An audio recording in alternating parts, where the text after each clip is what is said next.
tal? Muy buenas noches, bienvenidos a Noticias 22. Gracias por acompañarnos, gracias por cerrar la semana con nosotros. Qué gusto estar con Rafael García Villegas compartiendo esto que pues está lleno de información relativa con la política cultural. Tenemos viernes de música, tenemos ciencia. ¿Cómo estás, Rafa? ¿Qué tal, Laura? Muy contento también de saludarte a ti y a los amigos del auditorio. Hola, Laura Regis, en la traducción de lenguas de señas mexicana. Y en efecto, nos vamos directo con información. Hablas de políticas culturales. Esta tarde fue publicado el programa sectorial 2020-2024 de la Secretaría de Cultura en el Diario Oficial de la Federación. ¿De qué se trata? Los invito a conocerlo. Conciertos que normalmente son de música de cámara, que ahora han sido vistos por miles de personas, y esto ha permitido que... El programa sectorial 2020-2024 de la Secretaría de Cultura está basado en los principios de inclusión, reconocimiento de la diversidad cultural, defensa irrestricta de las libertades y garantía de los derechos establecidos en el artículo 7º de la Ley General de Cultura y Derechos Culturales. El programa incluye una agenda digital de cultura, impulsa la vida creativa a través de diversos mecanismos y propone diversificar los modelos educativos en materia de arte y cultura. Se fortalecerán las políticas en materia de estímulos a la creación para atender a la creciente demanda de apoyos y la necesidad de ampliar el horizonte de cobertura de los programas existentes, trabajando por la construcción de nuevos modelos de financiamiento e inversión pública y privada para hacer frente a la demanda de la comunidad artística y cultural, siempre respetando la libertad artística y creativa de las comunidades del país. Se reestructura la política cultural dirigida a infancias y juventudes. Se velará por el patrimonio cultural. En este rubro, la Secretaría de Cultura es responsable de la investigación, el resguardo y la protección de un importante número de vestigios arqueológicos, monumentos históricos inmuebles, centros históricos y monumentos históricos y artísticos de propiedad federal, museos y zonas arqueológicas, además de un importante patrimonio cultural ferroviario, tanto mueble como inmueble, que debe ser mantenido y preservado. Se trabajará por la protección de los derechos relacionados con la propiedad intelectual de obras y creaciones culturales. Se reconoce e impulsa la diversidad de lenguas nacionales y el necesario fortalecimiento de los derechos lingüísticos de sus hablantes. El programa sectorial de cultura establece como prioridades que la cultura es un derecho humano. Las políticas públicas en materia de cultura deben ser incluyentes. El Estado debe garantizar el acceso a la cultura de forma igualitaria. Se busca el cumplimiento de los derechos a la creación y de las audiencias, así como garantizar los estímulos y la defensa de las libertades creativas, y los creadores mexicanos de todas las disciplinas merecen que los canales de exhibición y distribución de su obra se diversifiquen, se multipliquen y democraticen. Asimismo, la ciudadanía debe tener mejor acceso a la infraestructura, servicios y bienes culturales. Para lograr esto, se han establecido 6 objetivos prioritarios. Reducir la desigualdad en el ejercicio de los derechos culturales de personas y comunidades, consolidar la tarea educativa del sector cultura bajo criterios de inclusión y reconocimiento de la diversidad, garantizar progresivamente el acceso a los bienes y servicios culturales a las personas a través del incremento y diversificación de la oferta cultural en el territorio y del intercambio cultural de México con el extranjero. También se prioriza proteger y conservar la diversidad, la memoria y los patrimonios culturales de México, fortalecer la participación de la cultura en la economía nacional y, finalmente, enriquecer la diversidad de las expresiones creativas y culturales de México mediante el reconocimiento y apoyo a creadores, académicos, comunidades y colectivos. Al respecto, Alejandra Fraustro Guerrero comentó que el Plan Sectorial de Cultura 2020-2024 será una guía permanente de trabajo y un camino para seguir nuestras prioridades y objetivos. ¿Y qué les parece si ahora escuchamos de la propia Alejandra Frausto algunas de sus expresiones en torno a este plan sectorial? Ya lo decía Alberto, la cultura tiene que ver con derechos. Esto dijo la secretaria. El día de hoy se publicó en el Diario Oficial de la Federación el Plan Sectorial de Cultura. Es la primera vez en la historia que la Secretaría de Cultura cuenta con un plan sectorial. ¿Por qué? Porque la Secretaría de Cultura es de reciente creación. Es un agradecimiento también a pues, las personas que construyeron todas estas instituciones a lo largo de la historia. En primer lugar, la cultura es un derecho humano consignado en la Constitución. Cuando hablamos de un programa de cultura, estamos hablando de una agenda de derechos humanos, desde el derecho a la creación, a la posibilidad y la libertad de crear, hasta el derecho de las audiencias de acceder a esta cultura que se genera. En este encuentro también con la titular de la Secretaría del Trabajo, Alejandra Frausto, titular de la Secretaría de Cultura, enfatizó el poder que tiene la identidad en la generación de bienestar a través de la cultura, regida por 3 puntos fundamentales. ¿Cuáles son? Son los siguientes. Hay 3 líneas en donde empata exactamente con las líneas de bienestar. Uno que es el derecho real al acceso a la cultura y la libre expresión artística, todas las disciplinas artísticas y todas las manifestaciones culturales. Ninguna excluye a la otra. Esta visión de que la cultura solamente era para unos cuantos, era accesoria o era un privilegio, por el contrario, se cambia radicalmente por un sistema de derechos y por un sistema en donde la cultura tiene que ver con la identidad y tiene que ver con las expresiones artísticas y un puente que se cruza cotidianamente para mejorar la vida, para mejorar sobre todo las condiciones de libertad de una sociedad. Bueno, y como parte de este plan también se contempla dentro de nuestro patrimonio inmaterial y material la cultura de la milpa, la alimentación, forma parte de este gran acervo. Así lo expresó.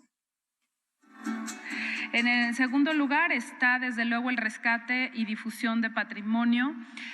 Aquí pusimos un tema específico que tiene que ver con patrimonio alimentario y la cultura alimentaria. ¿Por qué lo pusimos hoy aquí? Porque tiene que ver con lo que estamos enfrentando ahora. Nosotros tenemos una cultura alimentaria extraordinaria que tiene que ver con la cultura alimentaria mesoamericana, en donde el maíz, por supuesto, es el centro, pero alrededor hay otros elementos que se conforman en la milpa, en donde ahí podríamos encontrar perfecta nutrición para una persona, para una familia.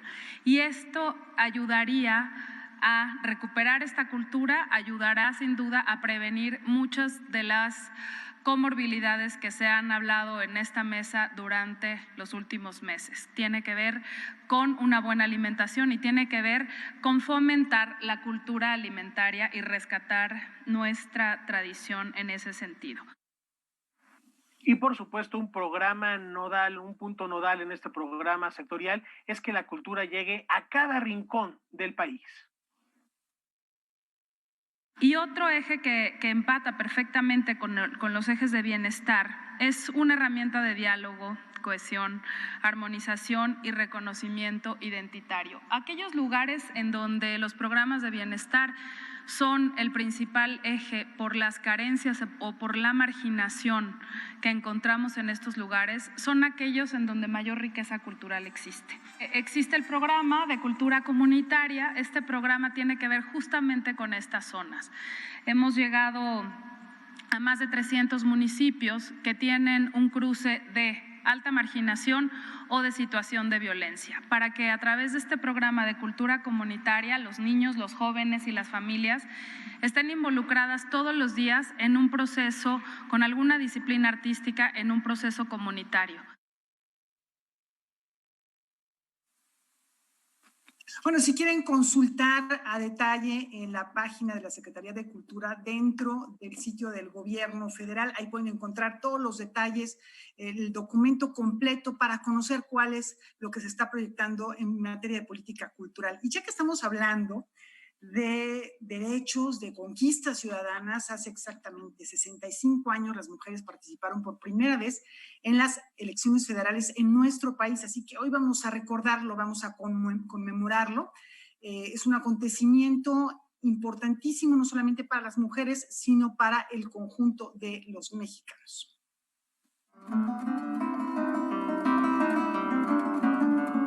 El 3 de julio de 1955 fue la primera vez que las mujeres acudieron a las urnas a emitir su voto en unas elecciones federales de México.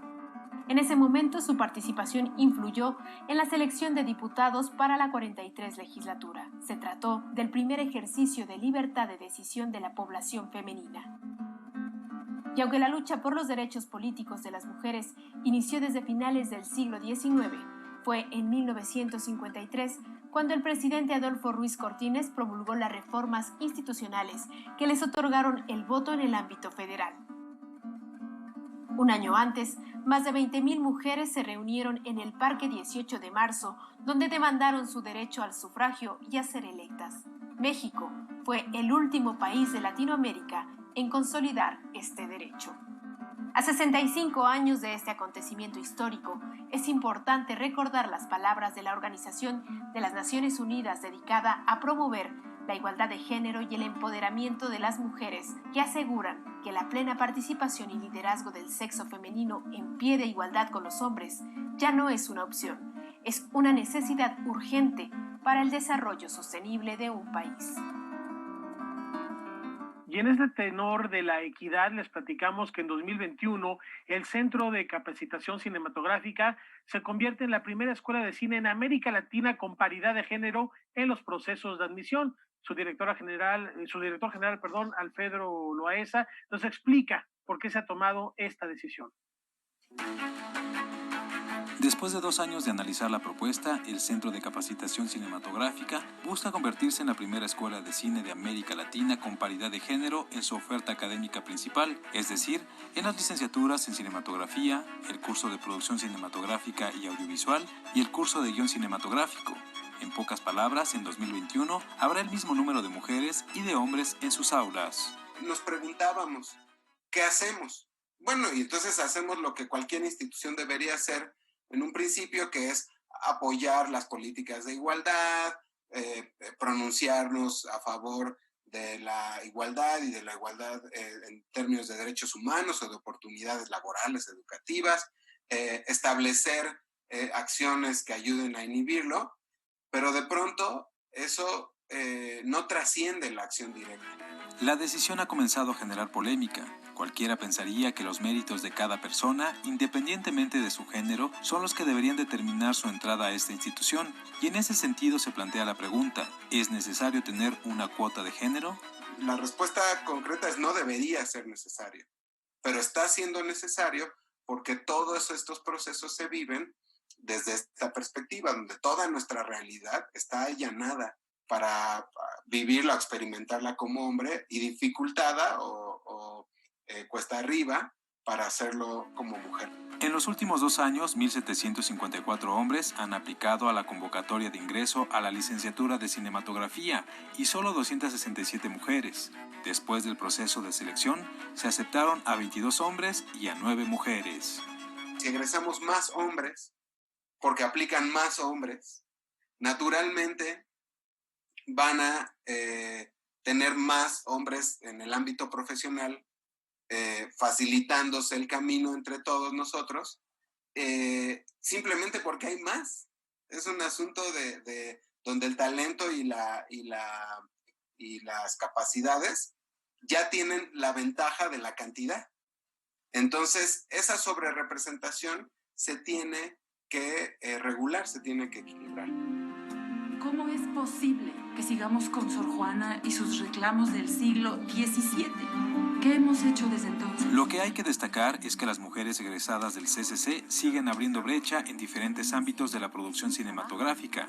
Por ahora, basta con mencionar que en 2010 María Seco se convirtió en la primera mujer en recibir un Ariel en la categoría de Mejor Fotografía por La Jaula de Oro. ¿Será que nos alcanza por un par? Y Tatiana Hueso es la primera mujer en recibir un Ariel a Mejor Dirección, otorgado en 2017 por la película Tempestad. Noticias 22, Julio López. Por falta de elementos. Bueno, la verdad es que es cierto que ojalá ya no tuviéramos que estar platicando de eso, ojalá que no fuera necesario hacer programas de acción afirmativa en busca de este derecho y esta igualdad para hombres y mujeres que además está estipulado en la Constitución mexicana, pero bueno, hay que seguirlas haciendo por lo pronto mientras no se dé la igualdad de oportunidades. Y justamente la Universidad Nacional Autónoma de México sigue trabajando en este tema, en construir estos espacios en su comunidad. Rubén Hernández es el responsable de la Dirección de Inclusión y Prácticas Comunitarias para la Igualdad y nos platica qué es lo que están haciendo al respecto. Para alcanzar la igualdad de género no basta mirar los indicadores laborales. Es necesario revisar la legislación, la corresponsabilidad, la sensibilización y la no violencia. Algunos de los elementos que permitirán reconocerla en su complejidad. Instituciones como la Universidad Nacional Autónoma de México realizan iniciativas para avanzar en la materia y reflexionar sobre este panorama en el contexto de las universidades. Tenemos que avanzar a que las universidades se vuelvan espacios incluyentes y que ofrezcan igualdad de oportunidades para todas las personas. Esto tiene, digamos, dos implicaciones muy importantes. Por un lado, que las universidades puedan aprovechar de la mejor manera el potencial de todas las personas, es decir, que la pluralidad se vuelva uno de sus componentes fundamentales y que en esa pluralidad se enriquezca la producción de conocimiento. Y por otro lado, también la igualdad de género es importante para las universidades como la nuestra, porque finalmente es también un espacio de tránsito de muchas personas que estudian en estos espacios y que al formarse desde los principios de la igualdad de género y la no discriminación, pueden también, una vez que se incorporen, digamos, en las actividades profesionales fuera de la universidad, también aportar de una forma importante para la transformación de nuestro país y de la realidad. La UNAM cuenta con la Coordinación Universitaria para la Igualdad de Género, que a su vez alojará al Observatorio Nacional para Igualdad de Género en las instituciones de educación superior. Ambos buscan ser un campo de oportunidad para transformar las relaciones de millones de jóvenes, impulsando el cumplimiento de los derechos de las mujeres y las investigaciones en esta materia, así como delinear un mapa de ruta para implementar políticas públicas pertinentes. En este momento, el gran desafío que estamos viviendo en el mundo y concretamente en la universidad es la construcción de algo que se llama igualdad sustantiva. La igualdad sustantiva implica no solamente la presencia de las mujeres y de las diversidades sexogenéricas en los espacios, sino que también esa vida esté garantizada en igualdad de oportunidades y en igualdad de condiciones y también en espacios que garanticen la no discriminación y la inclusión. Noticias 22, Karen Rivera. Igualdad e inclusión, dos palabras, dos términos fundamentales para hacer de este un mundo mejor. Vamos a hacer una brevísima pausa, ya volvemos.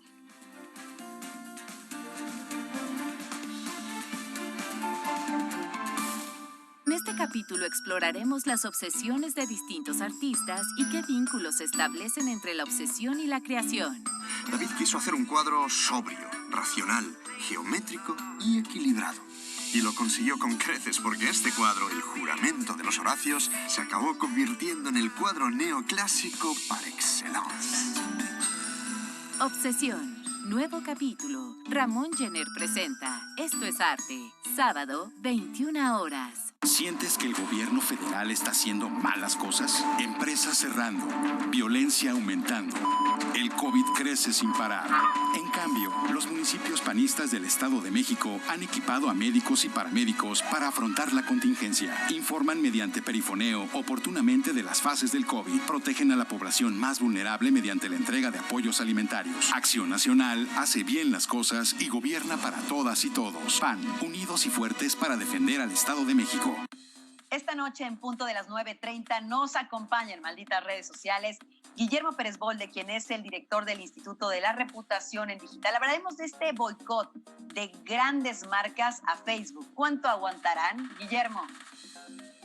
Vamos a ver qué provocó este fenómeno, este boicot, qué es lo que está ocurriendo, cuál sería el impacto y sobre todo si hay alguna oportunidad para poder sacar ventaja nosotros de este tipo de situaciones. Vamos a ver.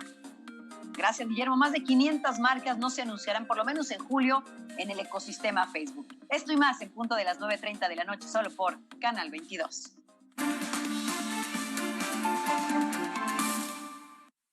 Bueno, vamos ahora, ¿qué les parece? A la escena. Es una obra que lleva por título Llegué para irme.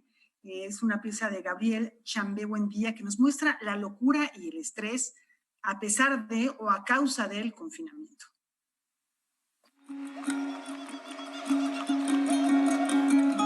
Un hombre, agobiado por el ritmo que tiene su vida, llega a su casa.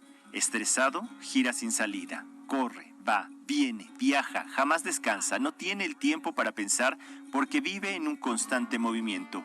Este hombre es llevado a escena por Gabriel Chamé en la obra Llegué para irme.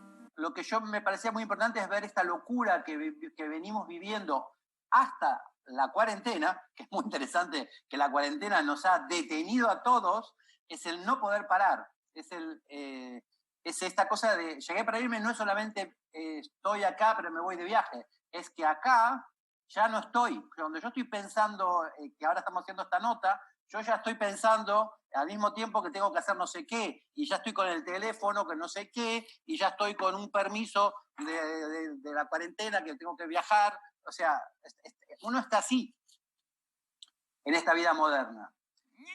Al llegar a su casa después de un viaje que no disfrutó, ve sus mensajes, vacía el refrigerador, intenta dormir, pero tiene que volver a salir. Todo esto nos causa risa, pero también empatía con este hombre que puede ser cualquiera de nosotros. Me parece que no es algo que es una crítica, es una observación de nuestra trágica existencia, que al mismo tiempo, lo que es gracioso ahora para mí es que extrañamos ese estrés. Que todos lo extrañamos. Dice, ay, qué pena que no estoy enojándome por teléfono con el banco, qué pena que no puedo, que llego tarde a un lugar y estoy desesperado.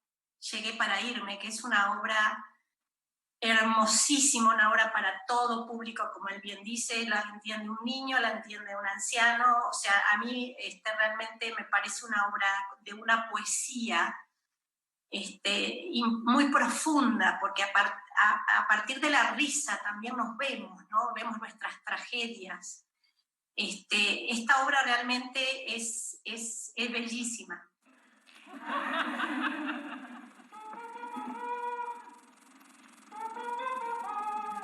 Para este año, Gabriel Chamé iba a venir a México, pero por la problemática sanitaria, el proyecto se pospuso. La idea era montar Cymbeline, de William Shakespeare. Es una obra fantástica del final de su vida, de una actualidad, como todo lo de Shakespeare, pero de una actualidad con respecto al feminismo y con respecto al aspecto machista del hombre, espectacular. Espectacular para la época. Entonces, un Romeo y Julieta y un Otelo. Porque pasamos de Romeo y Julieta a Otelo, al odio absoluto de la desconfianza del amor, los celos, etc. Les cuento esto para ver cómo se hace esto en Clown, ¿no? Porque ya lo ves, es una escena bastante dramática, bastante terrible. Sin embargo, puede haber mucho humor, porque imaginemos, ¿no?, de que él quiere ver el cuerpo de ella y ella ronca cuando duerme y cuando se gira le queda enganchada la cabeza y él queda atrapado, ¿entendés? O sea, hay algo del lenguaje del payaso que aporta mucho a este mundo de Shakespeare. Llegué para irme puede ser vista de manera gratuita hasta el lunes 6 de julio en la página que aparece en pantalla. El sábado 4 a las 20 horas se hará un conversatorio con algunos actores sobre este montaje. Noticias 22, Alberto Aranda. Llegué para irme, cualquier semejanza con la vida real no es coincidencia, porque ahora llegamos para quedarnos, y a propósito de quedarnos en casa en estos días de confinamiento, pues el hogar se convierte en un espacio de recreación, de anidamiento. ¿Ustedes conocen los beneficios de esta práctica? Karen Rivera en Liminal nos explica de qué va.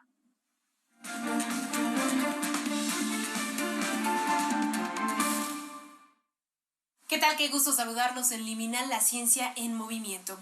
En los últimos meses, quedarse en casa se ha convertido en una necesidad. Para quienes les es posible, es una medida de protección que ayuda a evitar el contagio por coronavirus. Desde hace décadas existe un término que describe la acción de permanecer en el hogar y convertirlo en una especie de guarida o refugio. Se trata del nesting, que se puede interpretar como anidando o plan casero. La psicóloga de la UNAM, Erika Villavicencio, nos explica en qué consiste esta acción. Convertir tu casa en algo seguro cuando el exterior se vuelve terrible es una de las características que se le pueden atribuir al nesting o anidamiento. En realidad, el término se refiere a realizar cualquier actividad que implique quedarse en el hogar los fines de semana y expresa que todo lo que deseas se encuentra al alcance de tu sofá sin necesidad de salir de él. Pero, ¿cuáles son los beneficios de esta práctica? Los millennials, que es esta generación que ha venido a implementar algunas cuestiones o retomar las buenas costumbres que se habían perdido, incluyen en este panorama de comportamientos el plan casero porque les ha producido gran beneficio en reducir el agotamiento, en reducir el estrés, en disfrutar a las personas con las que convive, ya sea la familia, los amigos. Este anglicismo, que se traduce al español como anidando, tiene el propósito de reducir el agotamiento, el estrés y ansiedad que generan las actividades diarias. Parte de la idea de que el hogar es un lugar de relajación en el cual las personas realizan lo que más les gusta, como leer, dormir, ver películas o compartir en familia. Entre ellas puede ser realizar actividades de recreación como jardinería, aprender o hacer algún tipo de platillos nuevos en casa, invitar inclusive a los amigos. El plan casero no necesariamente implica estar solo. Sin lugar a dudas, el plan casero puede resultar más accesible, menos costoso para realizar cosas que sí me gustan, para tener este impacto positivo en mi salud mental, en mi cansancio físico, pero con un costo muy accesible. Cuando se realizan las actividades que generan placer, se activa un santuario interno de regiones en el cerebro y se produce una sustancia llamada 3,4-dihidroxifenilalanina. Difícil de pronunciar, ¿no cree? La recordará porque es una combinación de dopamina con adrenalina, y cualquiera que sea la razón que causa placer, el cuerpo la recibirá en 3 fases. Deseo, que se refiere al anhelo; gusto, que es el disfrute de la acción; y saciedad, periodo de satisfacción. Para que el nesting tenga los beneficios que estamos comentando, debe considerarse el hogar un refugio, y un refugio de paz, de tranquilidad, de bienestar, porque si no, el efecto se vuelve contrario y puede ser muy negativo el estar aislado, el estar tanto tiempo con estímulos que me producen malestar, ya sea que estoy viendo un lugar que no me es agradable, que puede ser muy oscuro. Es muy recomendable que diseñemos nuestro lugar con las características que a simple vista nos agradan. Si nos gustan las plantas, incluir unas plantas con las características que se adapten a los espacios, a la temperatura y a los cuidados que me requiere. La meta al querer implementar es primero establecer estos elementos para que en conjunto yo desee estar el mayor tiempo posible.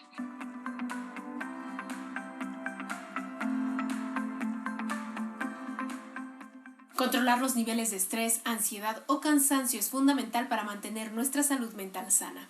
Quedarnos en casa aplicando los lineamientos del nesting puede funcionar como una acción terapéutica sanadora. Y aunque la pandemia ha exhibido lo difícil que es para algunas familias permanecer en el hogar por los conflictos internos, la doctora Erika Villavicencio hace un llamado a realizar acciones que nos generan placer y que no tienen costo y evitar así el consumo desbordado. Hasta aquí la información. Hasta la próxima.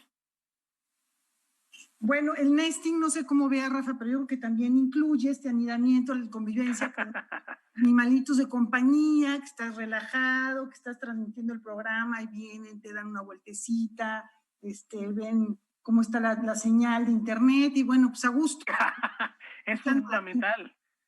Está bien, si te sientes cómoda, está bien. Es lo que decía la nota y me parece muy interesante. Si es una zona de confort, adelante, hay que disfrutarlo y hay que aprovecharlo y sacar al máximo lo que podemos descubrir en nuestro entorno más inmediato para leer, para disfrutar una buena película o estar en compañía de las mascotas o de los seres queridos. Efectivamente, dijiste una película, ¿no? Fíjate que hay una recomendación que vamos a hacerle a nuestro público, porque es una película buenísima, no se la pueden perder. Este domingo, que es 5 de julio, a las 11:30 de la noche, Canal 22 les ofrece Los Bañistas de Max Zunino. Vamos a darles una probadita por si no la conocen, si no la han visto. Esta es la oportunidad para hacerlo y disfrutar también, ¿por qué no en compañía de la familia?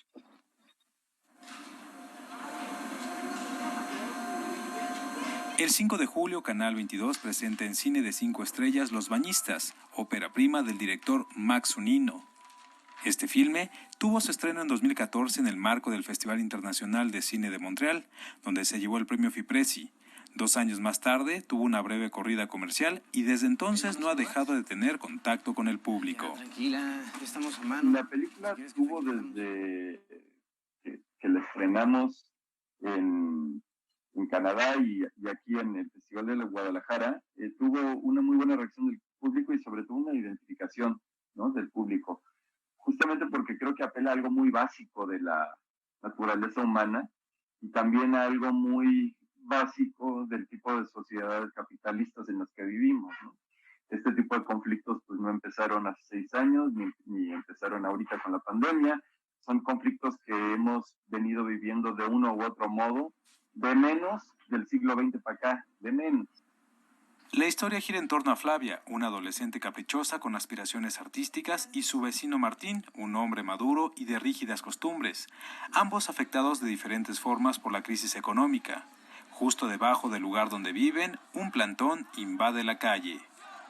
La presentamos en China, la presentamos en Brasil, la presentamos en Noruega, en sociedades muy diversas, muy distintas entre sí, pero en todas lograba la misma identificación en este sentido, ¿no?, de la solidaridad como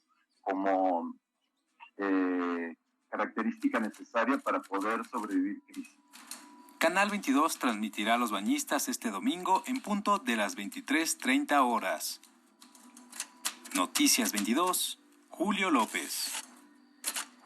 Y aquí otra recomendación más inmediata, Debate 22, estará hoy Álvaro Cueva acompañado por Fernando del Amor, este gran tenor a quien enviamos un fuerte abrazo, platicando precisamente sobre ese sentir de ser un cantante lírico que ha recorrido grandes escenarios a lo largo y ancho del mundo. No se lo pierdan, a las 9 de la noche terminando este espacio formativo. Una pausa y volvemos.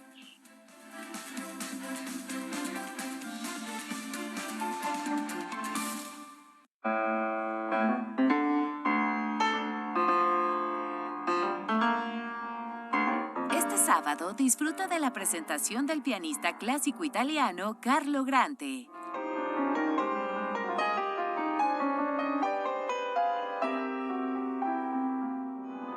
º Festival Internacional de Piano en Blanco y Negro en Escenarios. Estreno sábado 16 horas. Ella lleva una vida dedicada a su absorbente trabajo. Jéssica tá querendo vir para São Paulo para ficar comigo. Mentira! Su hija ve la vida con otros ojos. Ai, onde eu vou ficar então? Doida perdeu o juízo. Pelo amor de Deus, pelo amor de Deus. Vai olhando para essa piscina não, Jéssica. Jéssica! Una segunda madre. Cinema 22, muestra internacional de cine de la Cineteca Nacional. Viernes, 22:30 horas. Artistas, directores, empresarios, políticos, cantantes, compositores, entre otras figuras públicas, comparten facetas poco conocidas de sus vidas. Es una etapa de la realidad de México. ¿Cuánto gana un diputado? ¿Qué sitios son los que están publicando eso? Yo diría que las noticias falsas no distinguen niveles de educación. Cuéntenme algunas historias. Hernán Gómez presenta Sin Azúcar, domingos 22 horas. En la temporada de lluvias, tu seguridad y la de los tuyos es lo más importante. El viento extremo y las grandes cantidades de agua reblandecen la tierra, arrastran objetos, provocan inundaciones y desbordan ríos y lagos. Infórmate y atiende las indicaciones oficiales. Ten a la mano un kit de emergencias, ponte a salvo. Y sobre todo, no intentes cruzar ríos, arroyos o pasos a desnivel. Con agua trabaja 24 horas al día por ti. Ayúdanos a protegerte. Gobierno de México.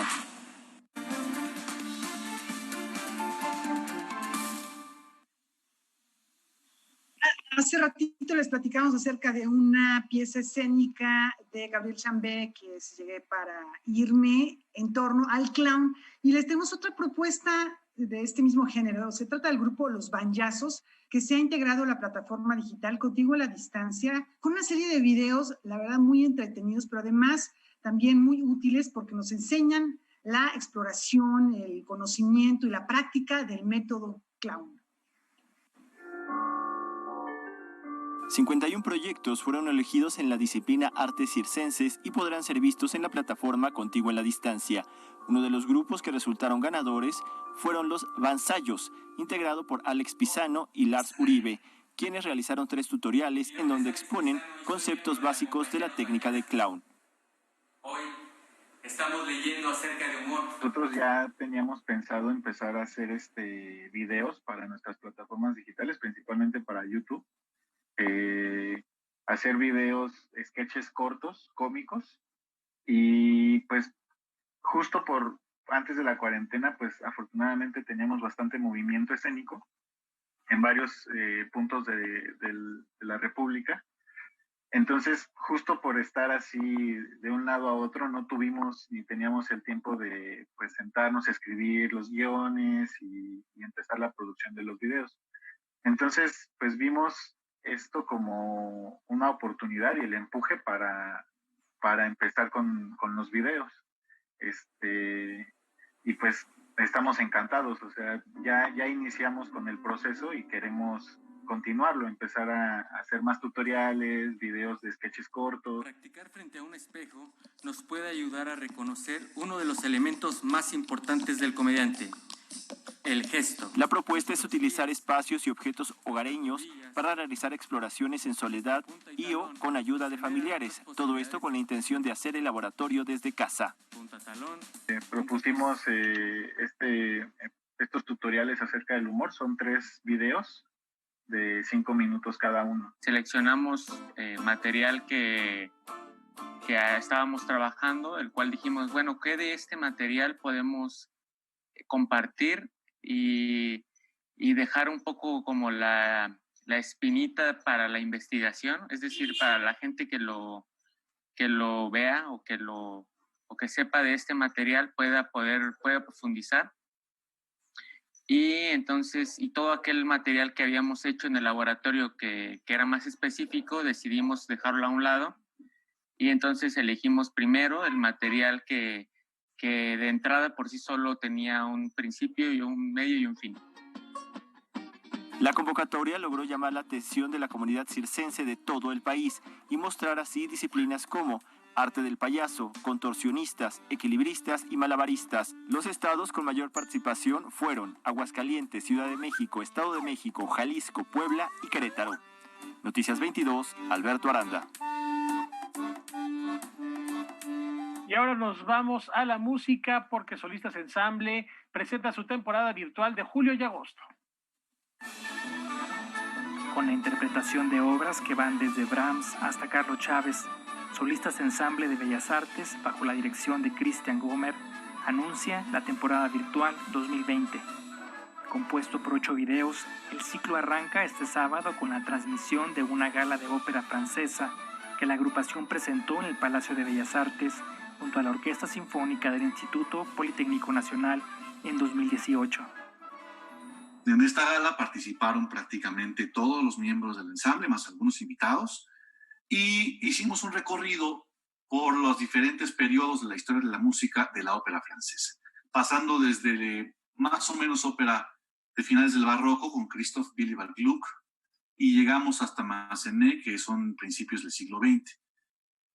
En esta gala hay algunos de los números, son números más representativos de la ópera francesa, como la ópera Carmen, pero también quise rescatar repertorio poco conocido o incluso poco valorado, ¿no? Como la ópera del Cid, como la ópera de Hérodiade, de Massenet, y entonces tenemos ahí un equilibrio entre música muy conocida y música muy interesante de conocer. Los siguientes sábados hasta el 22 de agosto se transmitirán videocápsulas grabadas a lo largo de estos meses de confinamiento, comenzando con obras del compositor alemán Johannes Brahms. La primera cápsula de los Liebeslieders de Brahms, que quiere decir las canciones de amor. Hicimos una muy breve selección de 5 canciones. Son 4 duetos y un número solo. grabaron algunos miembros del ensamble, y el pianista, que es Eric Fernández, y yo grabamos la parte de 4 manos del piano, justo aquí en este piano que se ve ahí al fondo. Al siguiente sábado tenemos las Neue Liebeslieder, también de Johannes Brahms, que son las nuevas canciones de amor. Los últimos 5 sábados se transmitirán cápsulas realizadas como homenaje al compositor mexicano Carlos Chávez en el centenario de su nacimiento. Obras de sus canciones más conocidas y más representativas, como la típica del Sábado Distrito Federal o la de Bartola, que se llama Peso sobre Peso. Las grabamos de la siguiente manera. Yo grabé el bajo y la guitarra, después el pianista del grupo grabó el piano y después los cantantes grabaron su voz.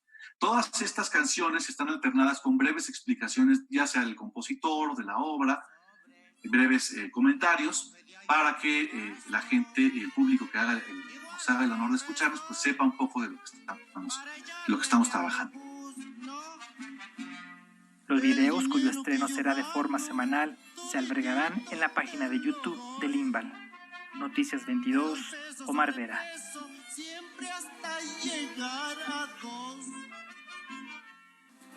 Bueno, les tenemos otra recomendación con esta programación que tiene Canal 22, que es para no despegarse de la pantalla. Mañana no se pierdan a Ramón General. This is Art. Es un recorrido a través de las diversas manifestaciones artísticas, desde la música, las artes visuales, la danza, el teatro, a través de un sentimiento y también a través de un color, el color de los zapatos de Ramón General, que está ahí presente. Es a las 9 de la noche, mañana sábado. Vamos a la pausa.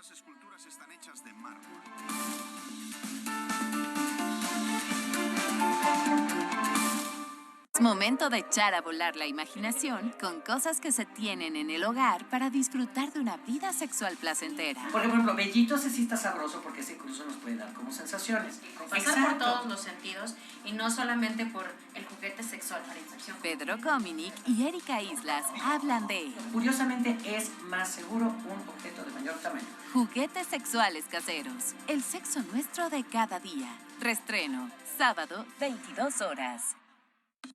Hoy en punto de las 9:30 de la noche en Malditas Redes Sociales, no se pierdan a Luis Fernando García, director de la Red de Derechos Digitales. Estaremos hablando qué hay detrás de estas reformas aprobadas a la Ley Federal de Derechos de Autor. ¿No es así, Luis Fernando? Así es. Estas leyes aprobadas amenazan con establecer mecanismos de censura e incluso criminalizar la reparación de dispositivos digitales. Vamos a ver hasta dónde llega este tema, censura o protección a los derechos de autor. Los esperamos 9:30 de la noche, solo por Canal 22.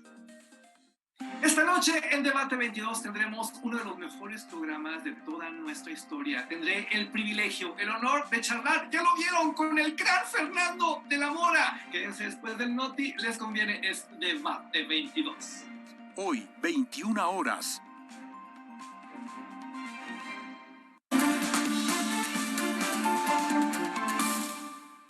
El momento más esperado, ¿qué digo? De los viernes, de la semana, mirando músicas con el maestro Juan Arturo Brennan.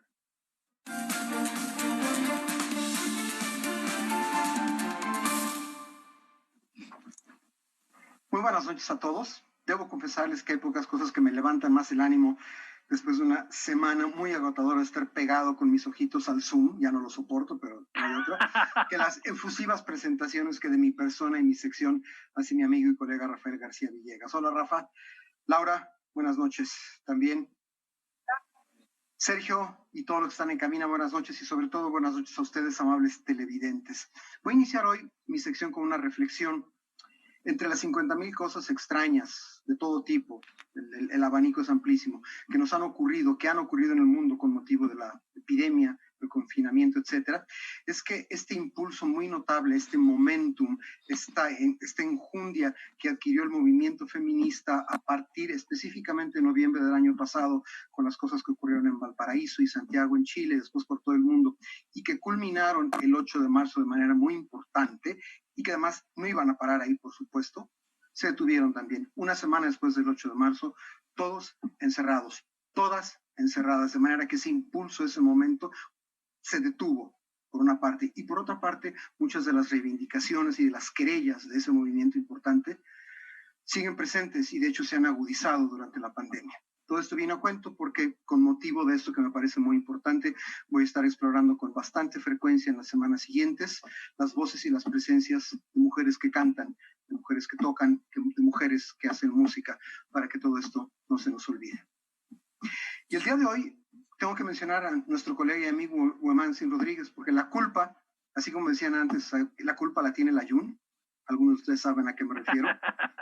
La culpa la tiene Huemansin, porque el grupo que les presento hoy me lo hizo conocer. Huemansin hace unas semanas me dijo, oye, ¿has oído esto? Y me envió parte del material que les voy a presentar esta noche. Se trata de un sexteto vocal femenino alemán que lleva por nombre Siala, que es una palabra que proviene de las lenguas nórdicas, particularmente del sueco, y que su traducción sería algo similar a alma. Lo interesante del caso es que este grupo alemán, 6 voces femeninas, que fue fundado en Leipzig, ¿sí? En aquel año no se llamaban así, se pusieron chickpeas, es decir, los garbanzos. Y después ya cambiaron a esta cosa más seria, que es esta palabra que se refiere al alma. Sin más trámite, vamos a conocerlas. Es realmente un sexteto vocal muy, muy bueno. Y las vamos a conocer a través de uno de los extremos del repertorio que manejan, porque cantan de todo, desde antiguo hasta contemporáneo. Y lo que les voy a ofrecer es esta bellísima canción titulada Music for a While, la música por un rato, de Henry Purcell. El texto es de John Dryden y el incipit, la frase inicial dice, la música por un rato distraerá tus pesares. Es realmente muy bella y Purcell compuso la canción para ser insertada en una representación de Edipo, una representación teatral de Edipo que había sido escrita por John Dryden y Nathaniel Lee. Vamos a escuchar entonces este grupo, Siala, cantando Music for a While de Henry Purcell.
completo.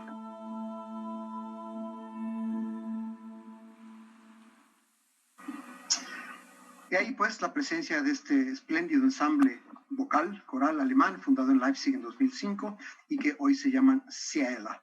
Lo que interpretaron fue Music for a While, la música por un rato. Insisto, fue compuesta por Henry Purcell, el gran compositor inglés de su tiempo, les recuerdo 1659-1695, sus fechas, para ser insertada en una representación teatral de una versión de Edipo, escrita por John Dryden y por Nathaniel Lee. Para volver un poco a la historia de este grupo, hay algo que me llama mucho la atención. Quizás ustedes recuerden que hace algunas semanas les presenté a un ensamble mixto, espléndido, inglés, Voces 8, y les mencioné que además de sus espléndidas grabaciones y conciertos y presentaciones, tienen un programa académico muy importante y además con una orientación social específica. Bueno, estas chicas, estas mujeres de Ciela, también están involucradas muy específicamente con una organización que, si mal no recuerdo yo, por título SOS, Children's Villages, es decir, SOS, Pueblos para los Niños, que es fundamentalmente una acción política y social muy importante en pro de los niños refugiados. Sí, esto alude a todo el mundo, pero muy en particular a lo que llamamos la ruta de los Balcanes. No necesito explicarles el horror que ha sido en las últimas décadas el asunto de los refugiados en esas tierras. Y estas 6 cantantes alemanas espléndidas están dedicadas de manera muy, muy intensa a colaborar con lo que ellas saben hacer, que es cantar y hacer música y divulgar la música, a poner la atención en esta organización que intenta cuidar y rescatar a los niños refugiados, insisto, particularmente en el corredor de los Balcanes, y a través de ello ofrecerles lo fundamental que es refugio, que es un lugar donde vivir, y de ahí para adelante lo que les haga falta, cosa que me parece muy, muy admirable. Antes de presentarles la última pieza con la que vamos a concluir el programa de esta noche, con el grupo vocal alemán Ciela, fundado en Leipzig, quiero decirles que, enfatizar algo que ya mencioné, que es el hecho de que su repertorio es vastísimo y que en su discografía, que cuenta con una media docena de discos, me parece, hay jazz, muy, muy interesante disco de jazz. Otro que es el que a mí es el que me atrajo más de lo que pude oír, que está dedicado a la música sacra de los siglos XX y XXI. Una selección deliciosa, exquisita de música sacra de nuestro tiempo. Y además tienen otro disco dedicado a arreglos muy interesantes, muy bien hechos, de la música folclórica del norte de Europa. Este, pues, es el perfil vocal alemán Ciela, que les recomiendo mucho buscar su discografía, y por supuesto hay videos de ellas en el tubo. Dicho lo cual, me voy a despedir agradeciendo a la distancia a nuestro colega Huemansin Rodríguez haberme puesto en contacto virtual con estas damas del grupo Ciela. No está con nosotros Huemansin, alguien me dijo que estaba de camino al Polo Norte a trabajar con Santa Claus o alguna cosa así, no lo sé bien, el caso es que no está con nosotros. Y vamos a escuchar, para concluir el programa, y los voy a dejar con esta música hasta la conclusión de nuestro segmento Mirando Músicas de hoy, una pieza justamente contemporánea para cerrar un ciclo cronológico elegantemente. Se trata de la obra titulada Northern Lights, Luces del Norte, del compositor noruego Ola Yalo. Tan contemporáneo es que nació en 1978 y está vivo y muy activo. Es especialista en música coral y después de haber estudiado en Noruega, se preparó en 2 instituciones de grandísimo prestigio, la Escuela Juilliard de Nueva York y el Royal College of Music, el Real Colegio de Música de la ciudad de Londres. Les recomiendo mucho entonces al grupo Ciela. Me despido de mis colegas y amigos, Rafa, Laura, Sergio y todos los en cabina. Gracias a ustedes por escucharme esta noche, y recuerden, la presencia de las mujeres que cantan y hacen música en esta sección estará dedicada en algunas de las semanas subsecuentes durante un tiempo a eso que mencioné, que es muy importante, que mencioné al principio de mi sección. Esto es Northern Lights de Ola Yalo, en interpretación del grupo vocal alemán Ciela. Gracias, disfrútenlo. Buenas noches, buen fin. Gracias.